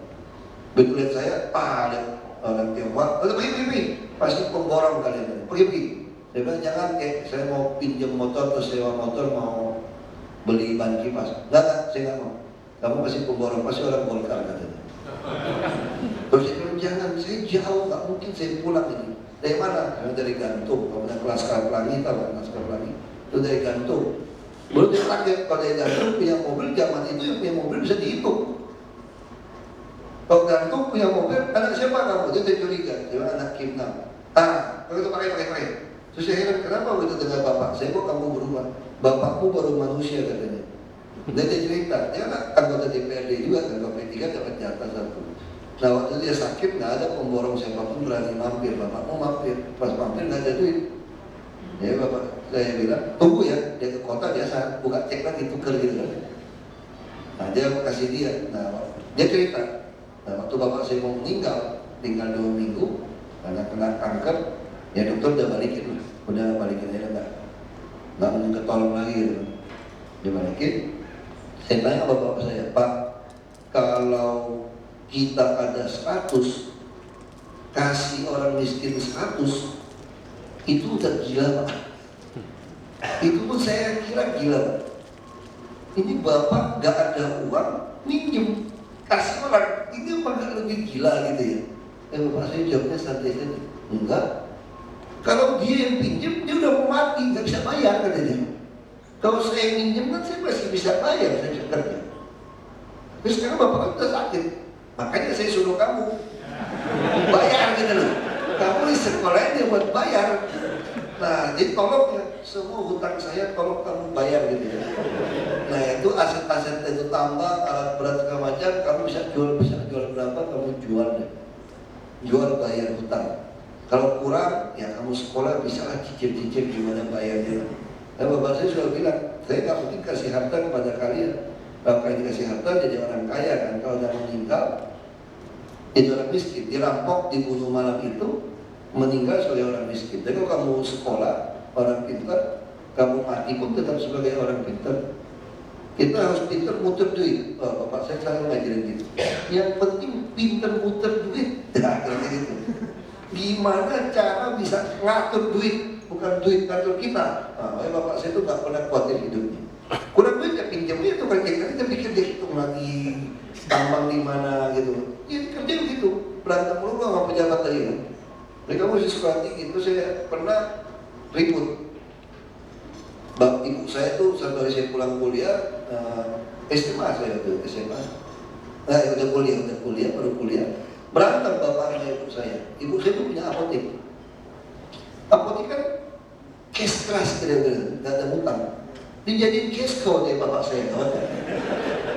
Kan dia butuh bayar PPF segala macam, pinjem, nanti nggak balikin, dan pinjem balikin, wah akhirnya nggak akan berantem satu malam itu. Wah ibu saya udah nangis, udah kesel, bapak saya pun udah kesel, berdua udah pisah langsung kan ke ruangan berbeda. Saya ini bingung. Jadi bapak saya bilang keterlaluan. Gara-gara apa? Orang kampungnya datang sakit, minta tolong tempat kampung dia. Bapak saya orang kampungnya datang, orang Melayu nih. Kan tempat saya 93% Melayu. Itu kata ibu saya, dia cerita. Kalau bapakmu saya ke Jakarta, kalau teman-temannya datang ke kampung itu, tidur di kamar tengah. Tidur di kamar utama tuh kata temannya datang itu. Saking temannya solidarnya seperti itu. Nah dia bilang ibu saya, masa ini duit kita sakit, masa kamu bantu? Ibu saya nggak bisa mau bantu sampai kapan, terus minta. Emangnya itu obat dipetik dari daun, diracik gitu loh. Saya udah lama kasih. Kamu mau saya bangkrut apa? Apotek saya bangkrut. Saya bilang mana mungkin sih bapak mau bikin kamu bangkrut gitu loh. Siapa bilang? Wah ibu saya lagi marah. Kamu mati pun dia nggak peduli katanya. Saya kaget, saya mati pun nggak peduli. Masa kecil itu? Nah ibu saya cerita, waktu tahun 6667 itu susah sekali, punya uang pun nggak bisa beli beras gitu. Baru habis G30 SPKI. Jadi bapak saya dulu nggak ada namanya makanan siap saji untuk bayi. Nah saya baru lahir masih bayi, itu harus dibikin. Nah bapak saya itu beli 2 kaleng minyak, kaleng agak besar gitu, kayak kaleng lebih besar kongkong itu, kaleng minyak tanah gitu ya.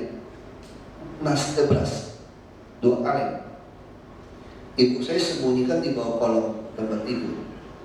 Nah udah dapat 2 kaleng, gak lama datang temannya, kasih tahu dia habis beras orang kampung. Dia juga punya bayi yang sama. Bapak saya langsung ingat dia punya 2 kaleng. Dia langsung nyari kan. Ibu saya nggak mau kasih, sembunyiin. Akhirnya ketemu di bawah ranjang saya. Tetap dia ambil bapak saya. Ibu saya sampai seret dia, tetap dia nggak peduli. Kata kita mau makan apa? Kan masih ada 1 kaleng dia bilang. Kalau habis gimana? Habis nanti aku carikan. Kan belum habis katanya. Orang ini udah pasti habis nih. Maka ibu saya bilang bapakmu kamu mati pun dia nggak peduli. Dia bagi kalau ada 1 kaleng pun dia bagi setengah katanya. Nah itu yang saya hidup dari kecil seperti itu. Itu juga yang membuat saya masuk jadi pejabat sebetulnya. Waktu saya berantem sama pejabat, bapak saya bilang orang miskin nggak bisa tantang orang kaya. Orang kaya nggak bisa, orang kaya nggak bisa tantang pejabat. Nah, yang paling mulia itu bukan jadi pengusaha kata bapak saya, jadi pejabat. Sekarang kamu jadi pengusaha, kalau kita bantu orang miskin 500.000, kalau 1 miliar hanya 2.000 orang, uang kita habis. Kampung kita 9.000 orang berantem. Lagi pula kamu punya tiap bulan bagi 1 miliar. Nggak ada juga. Satu kampungnya nggak cukup bagi. Jadi saya jadi pejabat karena itu sebenarnya. Kalau saya meninggal, saya nggak sanggup lagi nolong orang miskin. Pabrik saya nggak tutup, berantem sama pejabat. Saya nggak bisa lagi nolong orang miskin. Baru datang paling sengsara itu jadi mantan orang kaya. Rumah itu besar, duit bokeh. Yang datang kadang-kadang kita nggak punya cash. Kita nggak nolong kasihan. Maka akhirnya 2003 saya putuskan saya masuk ke politik. Itu pun saya cita-cita saya itu hanya memenangkan DPRD. Saya mau pilih camat yang baik jadi bupati supaya bantu orang miskin, jaminan kesehatan sama pendidikan sama perumahan. Syukur-syukur bisa infrastruktur dan tempat usaha. Supaya orang tidak minta uang sama saya. Jadi saya senang. Ternyata tuh nasib berbeda. Partai kalah dan perubahan ada pemilihan langsung. Yang pilih saya hanya 579 orang. Tadi saya kira 92. Kalau itu salah informasi, saya cek lagi. 578 orang 79. Nah kursi sisa saya masuk ke DPRD. Disitulah saya terus berpikir mau bentuk bupati, tapi pilih langsung ikut bupati, terpilih bupati. Kenapa saya berhenti bupati? Saya temuin orang tua lagi mau meninggal, dia nggak semangat hidup, gara-gara nggak ada pensiun. Dia cuma butuh 5.000 buat uang pensiun sehari untuk bisa beli rokok, beli kopi, hidup bersosial. Makanya saya pengen jadi gubernur bikin asuransi pertama di Indonesia, Bangka Belitung ada pensiun, sehingga orang itu nggak susah, tua pun ada harga diri, tinggal sama anak itu tapi bisa sosial. Saya tawarkan ke gubernur, gubernur nggak mau. Kalau kamu mau, nantang saya saja jadi gubernur katanya. Tapi kamu harus berhenti jadi bupati. Berani nggak? Ya udah berhenti, ngapain jadi bupati? Saya sudah laksanakan jaminan kesehatan itu nggak ada pensiun, ya saya berhenti. Dicurangin, ya sudah. Nah, Gus Dur dukung. Gus Dur senang sekali karena akan bikin pensiun pertama. Makanya 2012 saya harus balik ke Bangka Belitung. Saya kenapa nggak mau pulang? Kalau saya pulang hanya saya jadi gubernur saja. Saya nggak bisa menyiapkan Bangka Belitung 3 tahun menghadapi AFTA. Tahun 2007 saya masih ada 8 tahun, saya sanggup menyiapkan jadi sebuah hub untuk industri, untuk hub AFTA. Tapi kalau 2012 nggak bisa. Saya mau ngintir Jakarta saja. Makanya saya bilang mau ke Jakarta diketahui orang juga.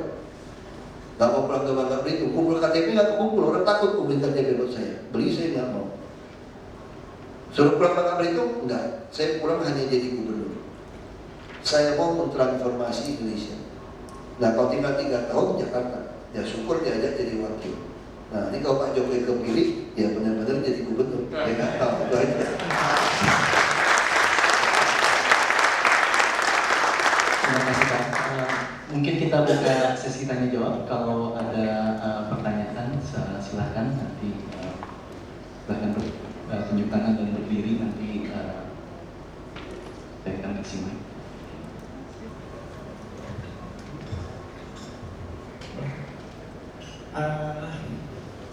Kalau seperti enak nih, teman jadi ngomongnya.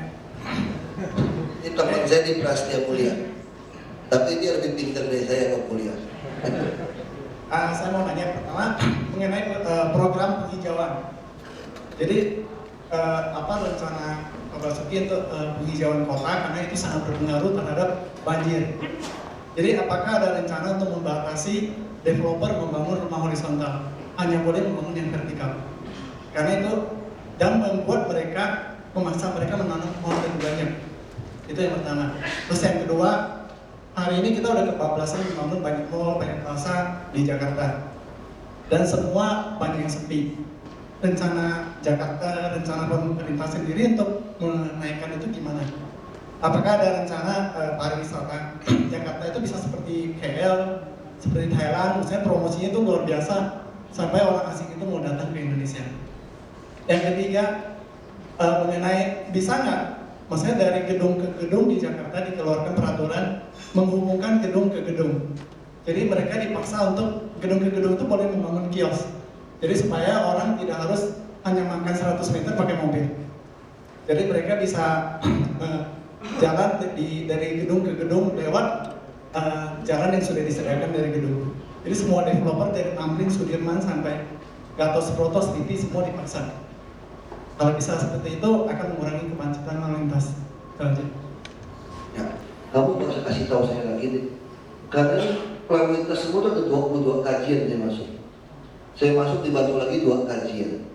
Jadi kalau Anda mau berdebat sama saya itu udah pinter banget. Karena gurunya banyak banget universitas.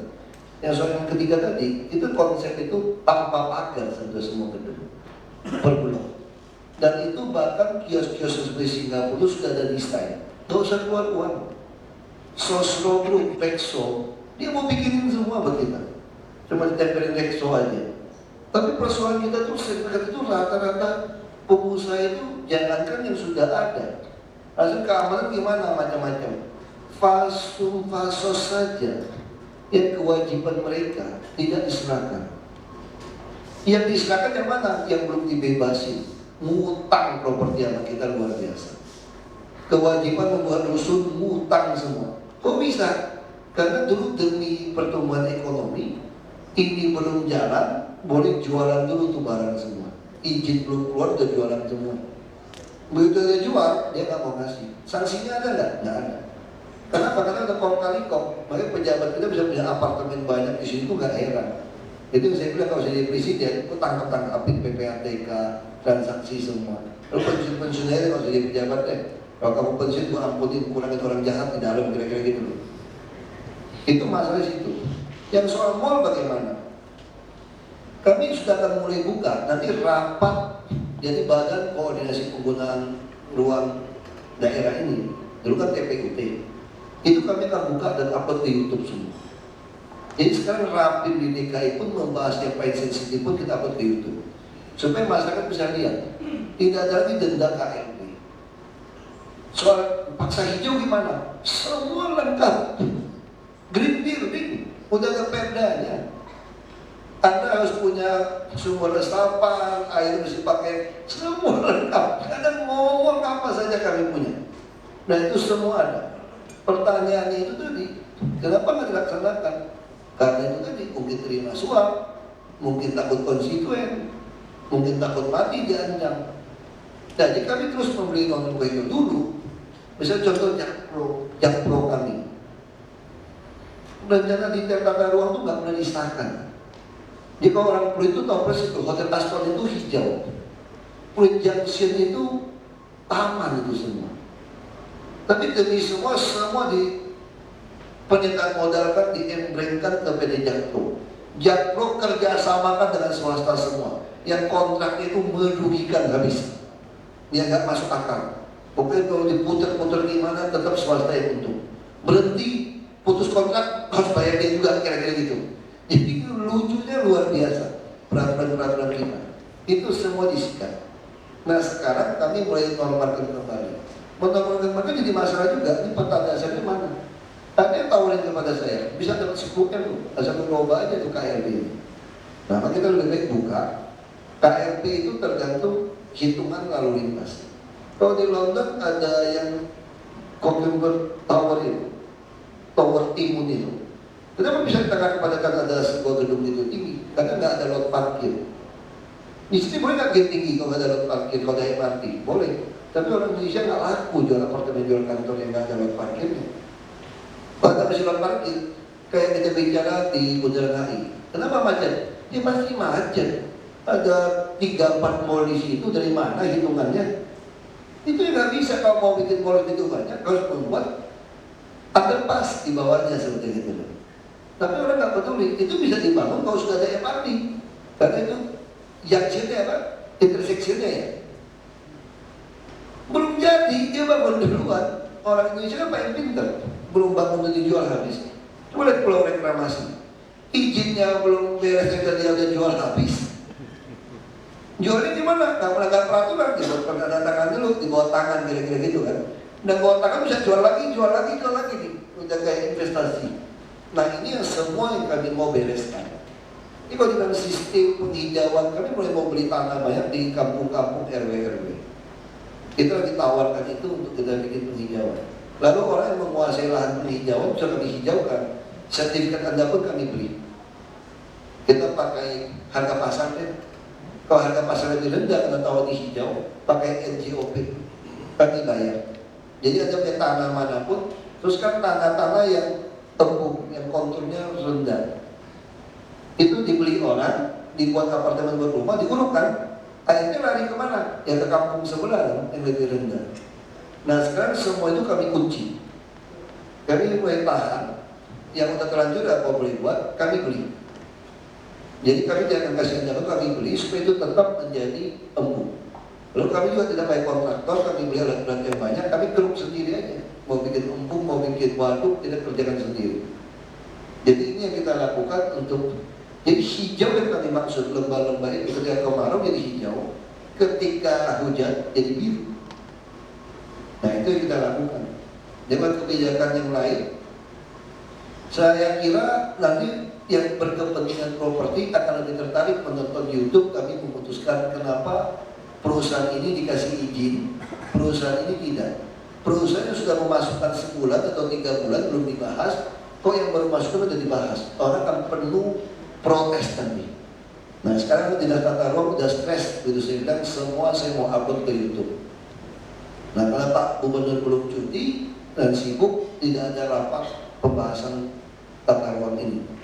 Nah pada pembahasan saya akan pertontonkan semua. Sebenarnya inilah rezekinya. Kalau dia mau gubernur, wakil gubernur DKI mau cari 100 miliar mau merem dari properti. 1 triliun aja merem. Kalau 1 triliun deposito di Bank DKI itu hampir 6 miliar loh Pak. Jangan dijudge banget, terlalu kecil bukan. Kalau ada di Bank DKI kan bank pemerintah nggak mungkin bangkrut dong. PPD setorannya nggak sampai aja masih boleh kok, nggak seluruh kerja. Nah itu yang persoalan. Jadi persoalan utama di DKI sekarang balik lagi, apa ancaman terbesar DKI untuk semua program ini kenapa nggak jalan? Ya, ancaman terbesar ya kami. Apakah saya tergiur dengan deposito 100 miliar, 1 triliun, saya bisa pura-pura jadi pendeta. Kalau 100 miliar, bunga 550 juta, ya bisa ada halus ngomong dikit. Puji Tuhan, Tuhan berkati. Boleh dong kalau sedikit dong, bila perlu buka gereja kan, contoh lumayan juga buka gereja gitu kan. Buka di ruko, di hotel, sharing gitu. Saya nggak anti gereja, saya majelis 13 tahun. Tapi maksud saya itu orang bisa pura-pura macam-macam. Makanya saya terus menuntut pejabat publik yang baik, kalau bisa membuktikan biaya hidup dia, pajak yang dia bayar, dan harta dia. Kalau nggak sesuai, dia korup, dia tidak bersih. Nah yang kedua, ini ilmu mafia. Kadang-kadang kalau mafia itu kalau dikasih uang kepada anda tidak mau, dia akan mulai ngancam anda. Makanya anda nggak boleh takut mati. Nah saya bilang, saya bisa jadi gagal kalau saya tiba-tiba takut mati. Aduh, pikir-pikir, goblok banget, ngapain gua lawan ini semua. Dari zaman dulu juga udah begitu, kalau memang gue yang ciptain. Zaman dulu juga udah begitu. Ya yang penting menang sekali lagi lah, bisa ditipu-tipu dikit lah. Bisa ngumpulin uang, kalau kepilih syukur, gak kepilih gak ada tabungan, udah gitu loh. Udah ngemplang duit banyak. Nah kalau saya berpikir seperti itu, ya gak jalan semua. Ya jadi itu yang berbahaya di sini. Jadi kalau soal, saya jujur aja. Nanti mau tanya apa aja, saya ingin saya jawab dengan baik. Karena terlalu banyak kajian. Ini bukan Belitung. Saya mau belajar ilmu, undang aja Profesor A. Profesor A datang, saya tanya, gimana jelasin banjir? Gimana sistem air sini? Wah, dia jelasin macam-macam. Terus saya tinggalin kan. Dapat ilmunya nih. Besok undang Profesor B.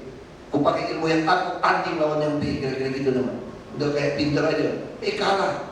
Begitu kalah, aku bingung. Ini A yang benar apa B yang benar? Dan bingung lah sekarang kan. Kalau bingung, undang lagi dia berdua, undang C sama D, belum perlu sampai E, berlima, pajak makan. Kamu mau dulu berdebat situ, aku nontonnya berdebat. Udah selesai, 5 perguruan yang kungfu gua kuasai kira-kira gitu. Jadi mau berdebat doang, wah saya jago banget. Karena saya udah dapat ilmu banyak. Yang paling masalahnya disuruh 3-4 tuh nggak jalan. Ini itu nggak jalan, karena semua itu ada komisinya. Begitu kita minta satuan bingung. PT MRT mau minta bebasin, nggak ada duitnya ya agak malas-malasan gitu. Ini semua itu mesti ada duitnya di situ. Nah ini yang mesti 1,5 tahun cukup nggak untuk menilai mereka? Cukup. Nah saya udah makin berani sekarang, udah tes. Nah kalau saya jadi gubernur lebih berani lagi saya. Kalau enggak cuma ngomong doang marah-marah kan? Karena nggak bisa tangan. Kalau nggak bisa tangan, ngapain kok marah-marah? Gitu bisa senyum-senyum baik. Kadang-kadang pecat aja. Kalau nggak bisa pecat harus marah-marah dong ya. Kalau bisa getak dikit gitu loh. Itu aja. Ya silakan mulai. Terima kasih Pak Ahok. Nama saya Terva Pak. Saya bangga sekaligus senang Pak mendengar tuntutan Pak Ahok. Senangnya karena Pak Ahok tadi menyampaikan bahwa paling tidak ada lebih dari 60% orang di DKI yang Bapak bilang pengen ikut Bapak, artinya pengen berubah. Saya pikir itu merupakan hal yang bagus Pak. Nah pertanyaan saya mungkin dari mengarah kepada Bapak tadi menyampaikan ada ancaman nafta, di mana 2015 itu kan sudah di depan mata, itu tinggal beberapa bulan ke depan Pak. Bapak melihat kira-kira apa potensi atau peluang yang sebetulnya Jakarta mampu meraih Pak terhadap potensi nafta yang masuk, kemudian apa kesiapan serta mungkin barangkali keunggulan bersaing Jakarta yang menurut Bapak itu juga bisa dipersiapkan sehingga Jakarta paling tidak mampu menjadi kota yang siap untuk menjadi pemenang Pak. Nah, yang kedua pertanyaan saya tadi kepada manusia. Jadi Bapak menyampaikan bahwa tadi Pak Ahok mengulas semuanya mengenai manusia. Saya sangat setuju karena ketika sebuah negara mau maju pasti orangnya harus bagus dulu kan. Kira-kira pembangunan manusia seperti apa mungkin pembangunan manusia Jakarta, mungkin visi Bapak kira-kira pembangunan manusia Jakarta seperti apa yang kira-kira bisa dilakukan atau mungkin akan dilakukan oleh Pak Ahok sehingga itu menjadikan Jakarta itu sehat. Karena bagaimanapun juga ini adalah sentral. Ketika manusia Jakarta yang nggak siap, manusia Jakarta yang nggak santun, nggak sopan, dan nggak pinter, mungkin akan berjalan susah. Terima kasih Pak. Ya, kalau soal David Afta misalnya presiden terpilih itu pertanyaan nanti debat publik calon presiden. Karena banyak hal kita nggak bisa, pelabuhan bukan di bawah kita. Karena kunci itu kita bicara ya pelabuhan. Nah karena Perindo sekarang hanya sebagai operator, bukan regulator, kami itu sedang pengen punya pelabuhan sendiri. Saya ada tugaskan PT Jakpro untuk punya pelabuhan sendiri. Karena New Tanjung Priok kalau selesai, kita masih defisit kira-kira 1,5 juta TEU kalau salah. Nah kalau pelabuhan di Cilamaya, Karawang, saya kira mungkin masih lama ya. Pelabuhan lautnya pun banyak sekali, belum lagi siapa yang mau menyangkut bekas-bekas tower dari rig. Nah saya nggak tahu, nanti siapa yang mau campur di daerah sana gitu. Itu masih panjang, tapi ya silakan saja. Tetap yang terbaik itu, kenapa Belanda pindahkan dari Sunda Kelapa ke Tanjung Priok, tidak ke Marunda? Karena kiri kanannya pendangkalan, makanya terbaik di tengah. Nah kajian yang terbaik itu memang sekitar situ, kiri atau kanannya Tanjung Priok. Dan kami minat punya pelabuhan itu. Nah kami juga mulai minat mau menguasai sahamnya PT KBN. Kami juga mau membangun bandara, termasuk pusat logistik. Nah kami ini juga mendorong banyak pabrik-pabrik keluar dari Jakarta. Kita harap dapat kereta api dari Jawa Timur ke DKI bisa selesai, orang mulai dorong ke Jawa Barat, Jawa Tengah. Karena jujur aja kalau kita izinkan pabrik di Jakarta, yang datang itu bukan orang Jakarta yang kerja. Orang luar Jakarta juga digaji di bawah KHR atau KHL. Lalu dia mau tinggal di mana? Perusahaan disuruh siapkan rumah juga nggak sanggup. Yang lebih baik kami kasih mempermudah, Anda punya pabrik. Kalau Anda pada beli pabrik mau robah peruntukan jadi komersial, kami kasih. Jadi mulai cepat-cepat investasi di pabrik-pabrik ada di Jakarta nih. Yang sekarang jadi futsal itu loh. Nanti itu bisa robah fungsi, kita akan robah. Beberapa sudah kita coklat-coklatkan semua untuk di komersial. Ini akan supaya apa? Supaya Jakarta mengarah ke jasa. Nah kita akan menyiapkan orang-orang kami. Kita sudah kerjasama dengan Indomaret misalnya, ya yang Alfamart gitu kan. Kita kerjasama untuk melatih orang-orang kami untuk bisa usaha-usaha kecil seperti ini. Karena nanti ke depan sebagai kota megapolitan, salah satu usaha yang menarik itu. Nah, franchise untuk orang-orang seperti ini. Ada rusun-rusun terpadu, ada pasar. Nah tentu salah satu utama ya pendidikan yang langsung siap guna. Itulah SMK kami sebetulnya. SMK kami ini andalan. Kami mau menyiapkan SMK dengan baik. Kalau yang udah kuliah segala macam ya sudah. Itu orang-orang kelas menengah, gak usah terlalu diurus. Kalau pelayanan pemerintah baik, pasti usaha juga perekonomian akan naik. Kalau dia naik sampai ya cuma 6%, ya sudah lumayan ya, saya nggak tahu hitungannya. Kalau seperti sekarang paling cuma menyerap 500.000 atau berapa, kita pengennya ya 3,5 juta lah atau berapa. Nah saya nggak tahu hitungannya, saya bukan ekonom, itu ada rumusnya. Jadi tugas saya adalah bagaimana mempermudah pelayanan. Lalu saya menyiapkan banyak kelas menengah untuk usaha kreatif. Baik kita mau membuat Monas di tempat pameran, Anda berkreatif, Anda butuh modal. Maka kita juga pengen membangun infrastruktur supaya banyak free wifi yang baik. Nah sehingga kan orang mau dagang, mau jual produk, kalau dia masuk ke online pun akan beda. Nah saya kelas-kelas menengah yang kreatif ini akan punya kesempatan. Nah ruang pamer juga kami mau siapkan. Dengan adanya event-event, festival macam-macam itu sudah ruang pamer gratis. Dan masuk nanti Monas di bawahnya kami mau bangun ruang bawah tanah untuk tempat pameran-pameran ini. Nah kami yakin ini kalau macet diatasi, bisa nggak tulis data banyak yang pertanyaan Pak Jusito, pasti bisa.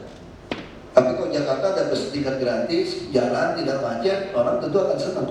Bisa tinggal di hotel kecil, hotel sedang, ada bisa tinggal di kota, ada bisa tinggal naik turun saja. Seperti di Australia ada Blue Cat, Yellow Cat, Red Cat, segala macam gitu. Nah kalau kita cuma habiskan 2 triliun nggak apa-apa. Kalau dibilang iklan, zaman ini agak sedikit berbeda. Saya kira kita nonton TV pun butuh iklan, kita pindah channel sebetulnya ya. Kalau Anda bayar CNN iklan habis-habisan, bayar wisata, saya kira itu kurang gitu efektif. Lebih baik konsentrasi di Tiongkok saja. Turis Tiongkok itu banyak. Dia 1 miliar orang gitu kan. 100 juta yang jalan-jalan saja 1 juta udah menakutkan buat kita. Tapi 10 juta pada datang ke sini. Yang di sini yang perlu disampaikan ini aman. Nah aman gimana? Rata-rata orang jalan sekarang tuh dia tinggal lihat review, komentar orang, daerah ini seperti apa. Karena ini zaman teknologi iklan itu. Jadi kesaksian-kesaksian orang seperti itu jauh lebih dahsyat daripada ada promosi-promosi iklan yang habiskan banyak. Dan turnamen golf perlu supaya orang lihat ini kelasnya ada. Tapi kalau ada iklan-iklan di seluruh dunia itu kadang-kadang saya pikir terlalu ngabisin uang. Karena persepsi orang terhadap Indonesia kan jelek, rusuh, bahaya. Nah itu harus perbaiki, macet, gak teratur. Nah kalau bisa perbaiki ini dia dari mulut ke mulut akan oke gitu. Nah itu yang kami yakini. Jakarta kan jadi sebuah kota jasa, tapi harus tata rapi. Tidak ada lagi orang tinggal di bawah kolong jembatan sekarang itu jadi sumber masalah. Nah mereka pendekatan juga buat ya. Tapi betul-betul dari hati ke hati mau masalah kamu apa. Nah itu yang kita akan lakukan seperti itu. Jadi saya sangat optimis. Tapi untuk menentukan kafta segala macam, presiden kuncinya. Jujur aja saya mau jadi presiden, cuma gak ada yang mau nyalonin.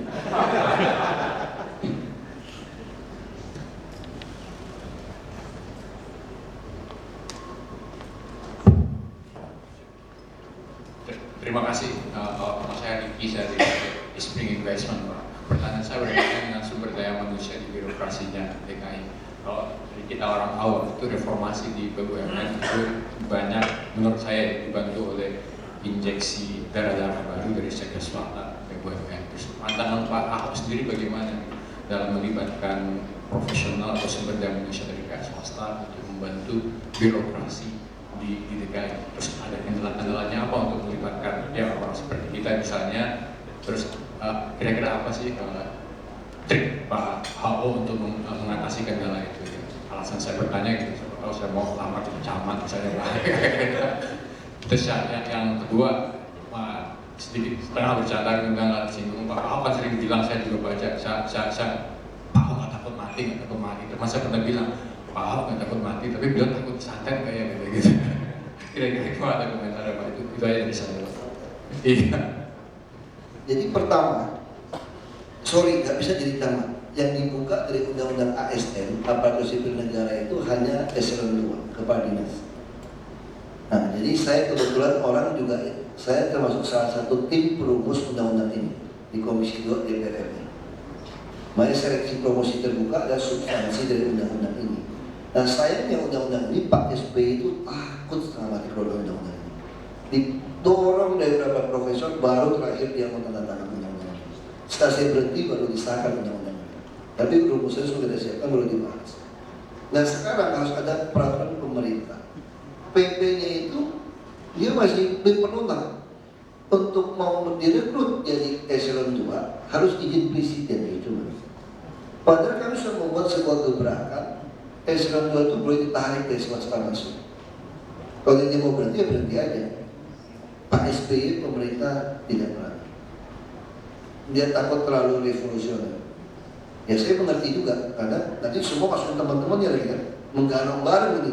PNS bisa teriak, karena nggak ada undang-undang hukum yang terbalik. Nah itu juga masalah. Nah apa yang bisa dibantu pada saya saat ini? Masuk ke dalam percuma juga, saya ini nggak punya kuasa mencet dia orang. Anda masuk juga nggak bisa ngapa-ngapain. Nah cuma bisa masuk bantu saya menganalisa anggaran dari sisi budgeting, bantu ngawasi.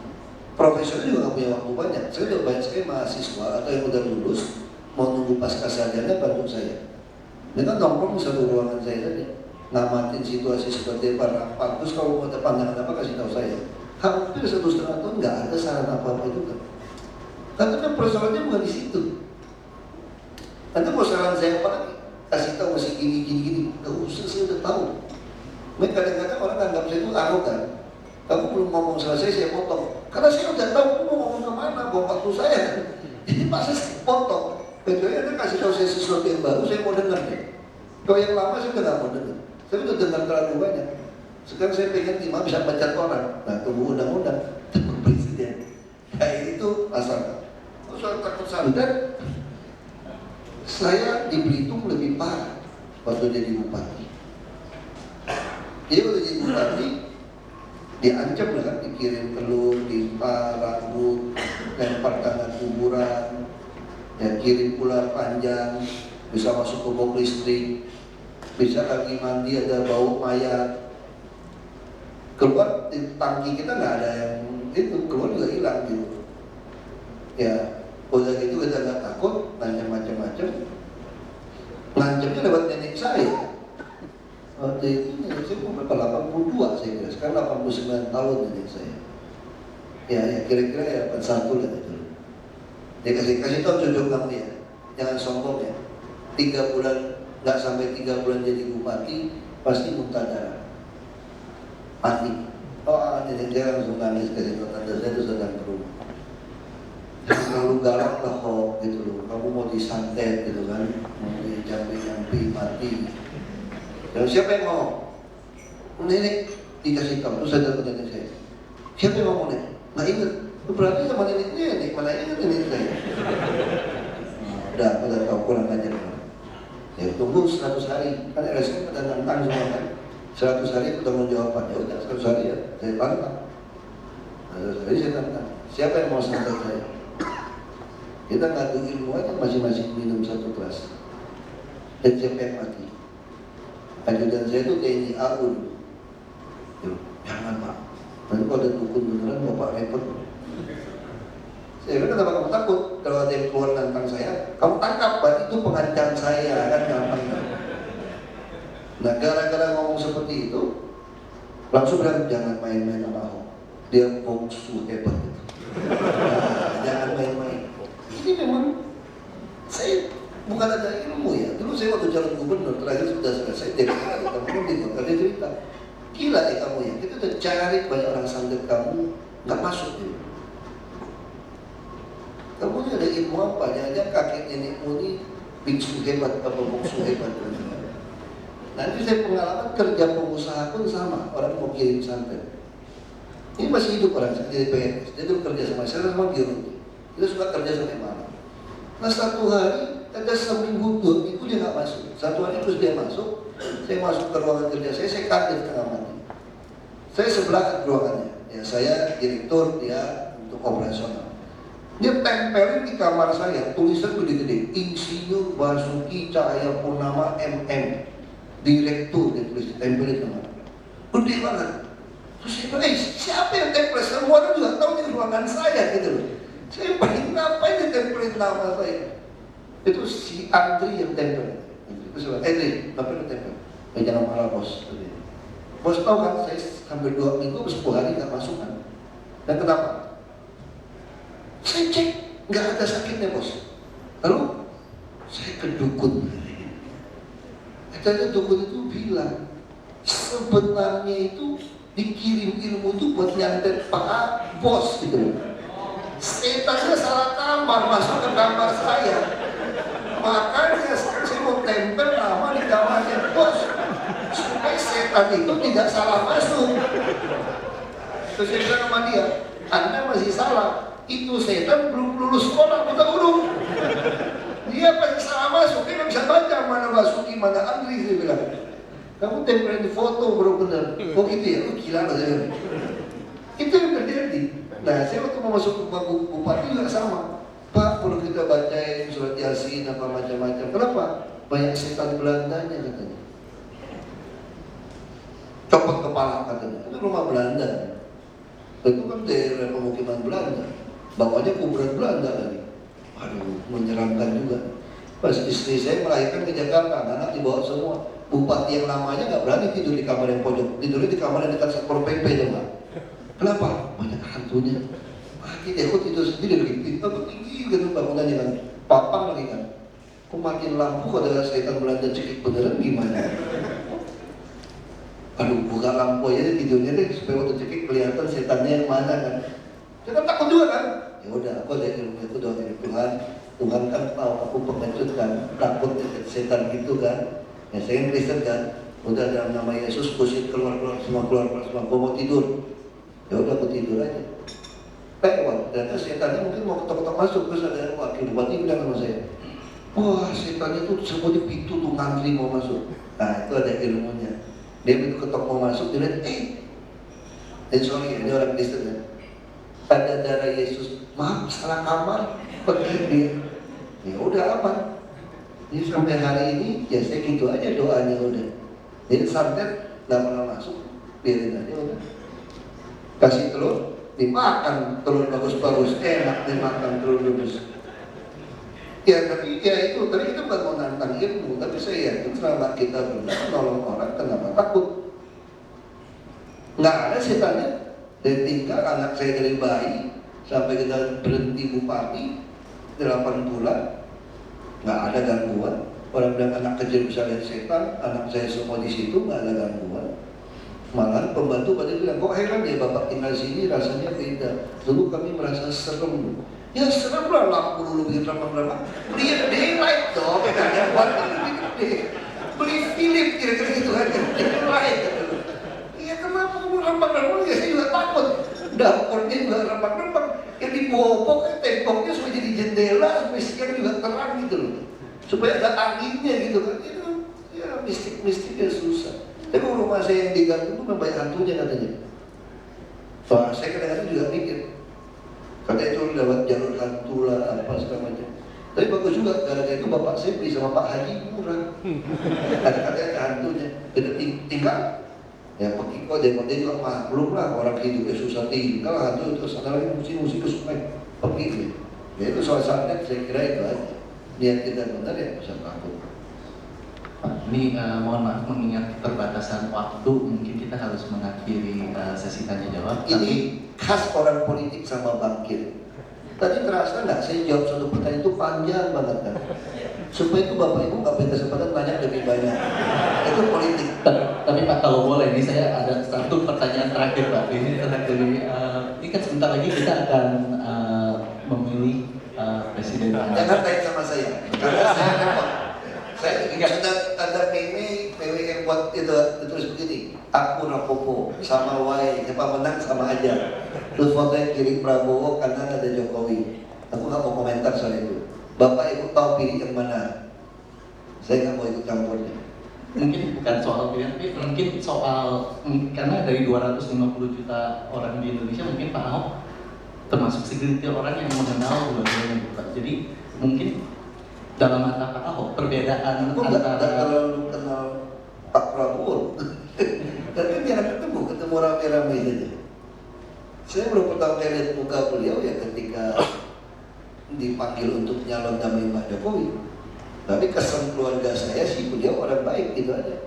Kesan keluarga saya. Jadi saya nggak tahu pas saya sama keluarga saya kesannya baik, saya nggak tahu ya. Kalau pas yang bapak nggak baik, mungkin lagi apa ya? Lagi iklan, lagi baik gitu. Saya nggak tahu. Nah saya kira bapak ibu lebih tahu lah. Ini pilihan yang sulit jujur aja. Buat saya pilihan yang sulit. Kita tahu siapa Pak JK. Kalau bagi saya, siapapun Anda, kalau Anda masih tertarik berbisnis ketika Anda berkuasa, Anda punya masalah. Kalau Anda jadi pejabat masih pengen bisnis, Anda bermasalah. Karena Anda nggak bisa mengabdi pada dua tuan. Dan dua pihak ada orang bisnis di sini. Itu masalah. Nah kalau Anda putuskan mau jadi pejabat, Anda total jadi pejabat. Kalau soal nanti kalau dia pejabat nggak ada duit, yang melamar kerja lah, masa ada teman-teman butuh komisaris independen nggak mau narik kita sih? Kalau kamu jujur mau kerja keras, ya oke lah mau komisaris independen. Pegang 3 saja ya lumayan lah, kalau udah tua silakan ya kan? Ya nggak susah juga kan sebetulnya. Nah saya kira kalau Anda berpikir mau punya deposito 100 miliar 1 triliun, pengen naik Lexus terbaru, punya rumah gede ini 5.000 meter persegi, ya ada celaka benar. Kalau Anda jadi pejabat berpikir seperti itu, ya masalah. Nah, makanya saya nggak bisa komentar dua seperti apa. Anda putuskan. Itu kalau tanya sama saya, pilih siapa? Oh, saya pasti pilih Pak Prabowo, karena saya Partai Gerindra. Ya kan? Istri saya pilih yang mana? Saya nggak tahu. Nanti saya susah. Disuruh tidur di luar repot saya. Ya, saya nggak mau takut. Anak saya belum bisa pilih. Ibu saya gimana? Itu hak ibu saya. Saya pun nggak mau nanya.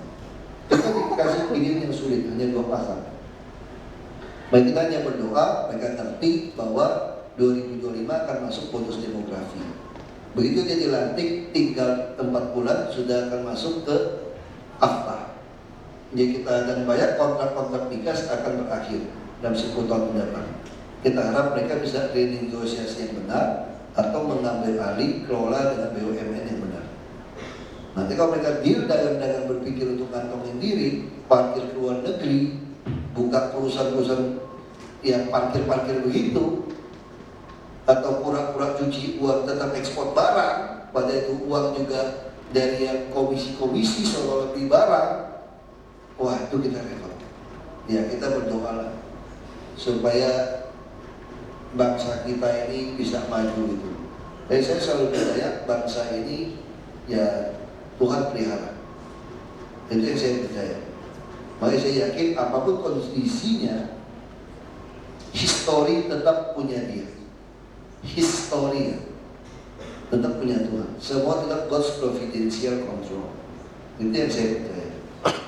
Jadi kita nggak usah saudara, tapi jangan golput. Harus pilih, tunjukkan. Nah saya kira ini akan bersaing ketat dua-dua ini. Kita kalau bicara analisa politik, Pak Prabowo punya kelemahan selalu isu tentang kerusuhan Mei 98. Tapi jangan lupa pemilih yang baru-baru itu lupa itu cerita 16 tahun yang lalu. Dan dia udah diserang 5 tahun terus-menerus. Ini kan persepsi.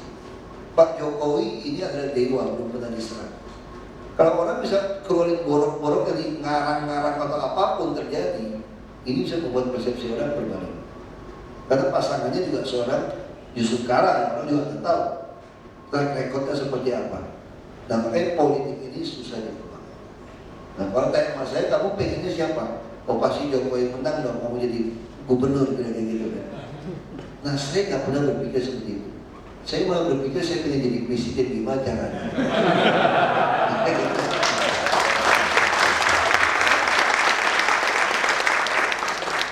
Ya oke, mungkin dengan pesan terakhir dari Pak Ahok itu untuk